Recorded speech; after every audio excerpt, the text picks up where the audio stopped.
An inclusive space company is demonstrating people with a disability have a place in the burgeoning sector.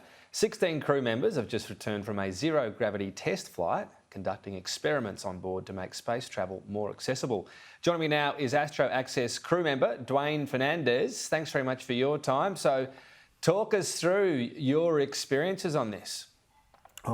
Thank you for having me. I really appreciate it. This was a dream of a lifetime. I've been a kid that's been wanting to go into space since like a kid in this picture, right? This little guy in a pram looking at my dad. But as a person with a disability, there's a few more steps that need to be done to kind of drive inclusion. And Mission Astro Access came along, and I had to put my hand up for it. And I was the only Australian that attended this space. And it's been a wonderful time meeting awesome astronauts with beautiful experiments. And we got to fly around and test what does inclusion look like in a zero-G environment. And so what was it like? Because I must say I'm fascinated by zero gravity, and I see the images of it, and I just imagine that bizarre feeling. What was the experience itself like? The experience, well, the only thing you can compare it to, and I've been bungee jumping, but effectively the first time you fall and you stretch your bungee to its maximum, it feels like 1.8 Gs. And that moment where you bounce out of the very first thing, for a split second you feel what zero gravity feels like without having to have a plane that goes everywhere. But I can tell you it was wonderful. From a disability perspective, I'm a person with missing fingers and missing a few legs. And I can tell you from a disability perspective, my conditions stayed, but the barriers were gone. And we saw some beautiful experiments on there. I'm happy to tell you about that if you like. Yeah, go ahead. So what you're just seeing on screen is the deaf candidates doing signing upside down. And it was looking at how they interact in a zero-G environment. And what that does is communication work in a zero-G environment. The blind crew had awesome tactile surfaces that gave you all the information of the room just from feeling it, which you would get. The information was quicker to obtain than using your eyes. My experiment was around basically flying around and seeing if my legs, having short legs is of greater value or lesser value. And as you can see, we're having a pile of fun with the amputees out there.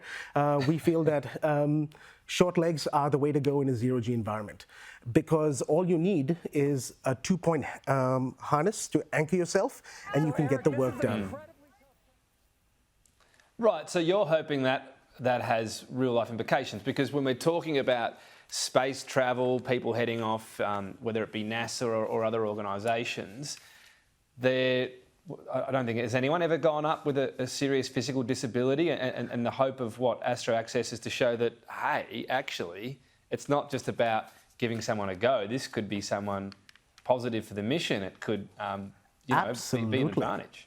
Absolutely. So do you want to think about this from the viewpoint of disabilities equals conditions plus barriers? I have a variety of different conditions, and there are people who are there testing it out from those different perspectives. But what you're going to end up happening is that because we're testing out cool new toys that really drive accessibility, what happens is that you're going to apply that back down on Earth, as well as lengthen the missions and their success rate because they're applied to people with disabilities. Should the cabin go dark? Well, there's a braille sign that you can utilize and find where you need to go. Don't have feet? Anchor yourself with a 2-point harness. And the support crew that was there was fabulous. They got us prepared for almost everything that was possible, with the exception of the zero-G element. So everything was routine with the exception of zero-G, which you have to feel for yourself. But it messed me up a little bit. I wrote poetry. People tend to do that when they go into a zero-G environment. They learn how to way of processing it, and it was absolutely wonderful.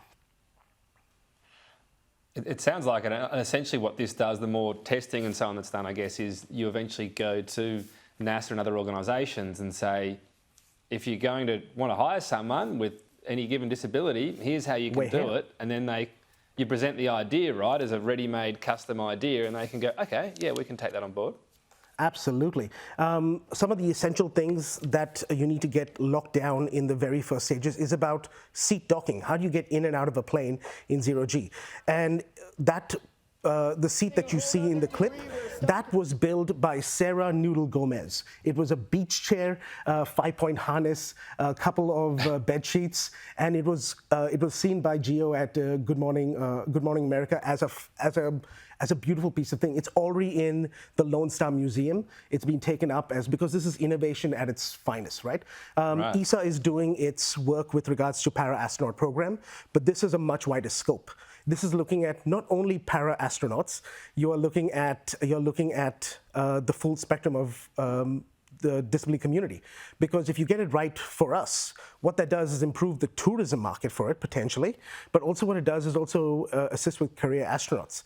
People like Eric Ingram, Eric Shear, and Sheila have got all the certifications to be an astronaut. The only thing that the people are telling them is that their disability doesn't allow them to get there. Hold that picture up. I'm not sure how close we'll be able to get, but talk us through that picture of you in a pram, as you say, dreaming of being an astronaut. So this is Dwayne Fernandes in Houston, Texas in 1987. He's looking at his father in an EVA suit in one of those really dodgy metal prams, right? It's the mid-'80s. And I am basically I look a little bit like my father. Actually, I look a lot like my father. And so therefore, I am basically seeing myself in space. And so this is my dream too.